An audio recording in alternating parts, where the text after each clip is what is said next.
Good evening, folks. Twisha Christian here. This video marks the final countdown, and with about 16 hours from this moment as I'm recording this video, there are 16 hours left before the inauguration. And I think for a lot of people, this is when things seem really bad. I'm not saying that it's just when things seem at their worst, but in the scope of things, when you look at everything from a worldwide perspective, all the wars around the world, everything that the central bank does, just all the corruption, everything that is going on with the economy, we all are thinking that eventually a lot of this will be dealt with. And I believe that for a lot of people, things do seem really bad. They do really seem like they are at their worst, because we know, folks, from history that the same folks that started all these wars, kept the central bank system going, the divide between the rich and the poor, they're putting all those same people back. Now, it's not to say that the people that were under this president's administration were any better, but they were moving in the right direction. And their direction was a lot better than the plans that this current president has. And everybody's voting on, everybody's talking about getting this $2,000. And yes, it's going to help people. But what people don't understand is that debt is really not, it may be forgiven for you as an individual, but as a country, as a whole, it will not be forgiven. So I hear all these people talk at work about all these different things that are supposed to happen, not thinking about any of the things that we have discussed on this channel for the last 2 years. And people don't want to hear it. People don't want to hear anything that's good. They just want power. They just want to say they're in control and nothing is going to change. And we can already see the effects of this incoming administration.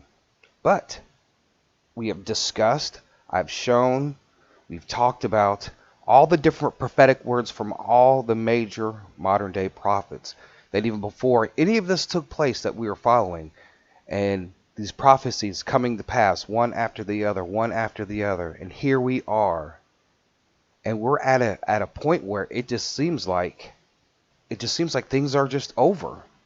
When the president gave his speech today, his final farewell, it felt like it was over. And then on the other hand, we know that things prophetically, and the way things have been planned out and what I've seen, that in order for some of these things to take place, there has to be a shift, there has to be a change that will come tomorrow. Because it's going to be interesting, because if he is inaugurated and we go a week or 2 weeks, it's going to be very weird. On that day, there's going to be a transfer of power once the inauguration happens. But it's going to be very interesting to see how all of this plays out. Is this whole thing that we've been discussing, that we've been reading and listening and hoping and praying, is all this going to work out tomorrow? I believe so, and I'm going to keep my faith. And I want to tell you something.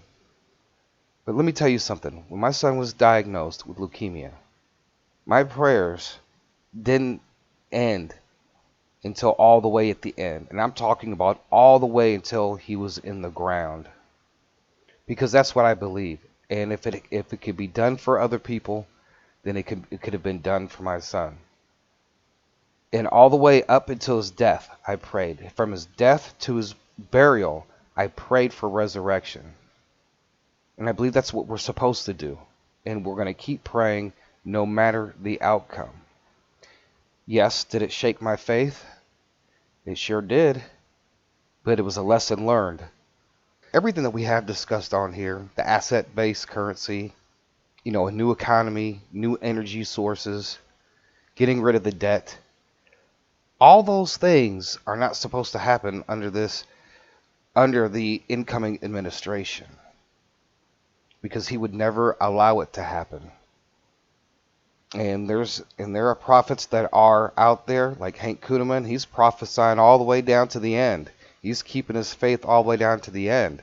Those in the House of Destiny, Mark Taylor, and a few others, all the way down to the end. Let me share something, folks. Somebody like Joe, who based off his whole entire most of his career off of racism and segregation. It's amazing how he even got to the forefront to the position that he's in. Because you know what, folks, all the problems that this country has ever had seems like they've been blaming one person because they don't want to point the finger at themselves. Before this president was elected in 2016, what did either side do? What did either side do that accomplished anything that you were fighting for? I don't care if you were a Democrat, a Republican, a liberal, a conservative, independent. Did any of those things? Now all of a sudden they want to get rid of student loans. Why didn't you get rid of them 8 years ago when it would have been a lot more beneficial to the people who did have student loans? Why now? Why now they want to do this, they want to do that, they want to do this, they want to do all these different things from day one? Where were they? And, you know, one of the other things that bothers me is, you know, consistently, ever since the 90s when I left the Democratic Party, every election year, and sometimes every 2 years when those races were important, all we heard was all these groups, all these people come out and they talk about reparations, right? Just like they did in the Democratic primary. You know, they made everybody answer the question. And then yet they used that for years and years and years. And what are they going to do now? For those who think that this party is for them, and they think that they're going to get some of those things. Where is the criminal justice reform? Having somebody who broke into somebody's house and they can go to jail and then get released on no bond? You know, it's funny that people can come into somebody else's domain like they did at the Capitol, but yet they get treated differently in your own house. So that means that if they get out, who knows what would happen if they're released right away after coming into your house and trying to take your things. Those are the kind of things that are happening. And under this new administration, you're never going to see an asset or a gold-based system. Never. Because that is one of the things that the central bank doesn't like, just like they don't like cryptocurrency. They like the way things are because they get richer, and the rich get richer, and we get poor, and the divide continues to separate the rich and the poor. Here pretty soon, the way things are going, there's going to be no more middle class. But that's why we hope for the change. We hope for the wealth transfer, for the things that we've desired to do for God, and things that we've desired for businesses and for humans just to live in peace. Since the beginning of time, there's always been war. There's always been the issue with the rich and the powerful controlling everything, and they are still doing it today.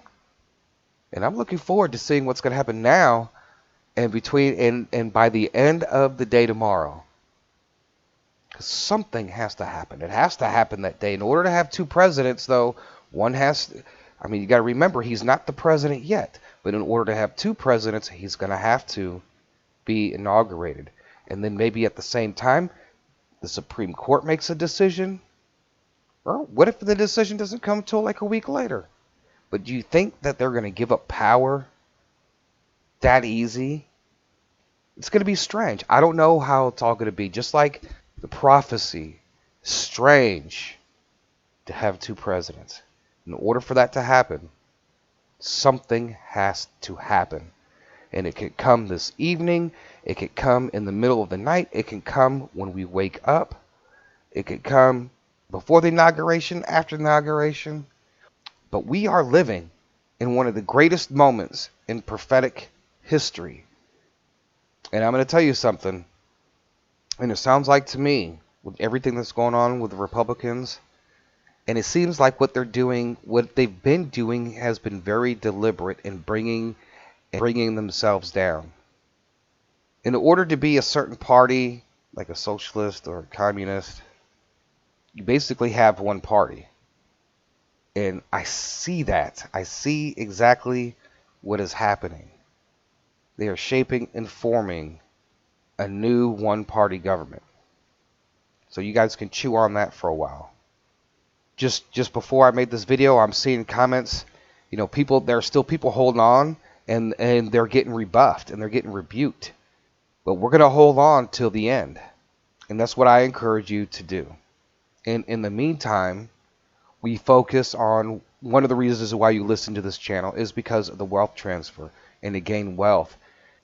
But the wealth transfer is designed for us to help other people, to help ourselves, to help our family, to help our friends, to help our community, and do the missions that God set us out to do. And we will get there. Hold on to your seats, get the popcorn ready, stay prayerful, be safe. Do not go out to any capitals. Stay at home and just pray. Watch, and let's see how all this unfolds. I'll be trying to keep a post of what's going on. And if anything happens, I'm sure that I will hear about it. So, folks, tell me what you think. Please be mindful of the comments again as we go into the inauguration. It's kind of weird because, it's like really for the last 10 days, the president has been really silent. He hasn't really said too much. He's come out, but it just seems weird. I don't know. So, folks, I appreciate all your support. I appreciate you guys listening. Please give a like, give a share. Be safe. And with that being said, Twisted Christian out.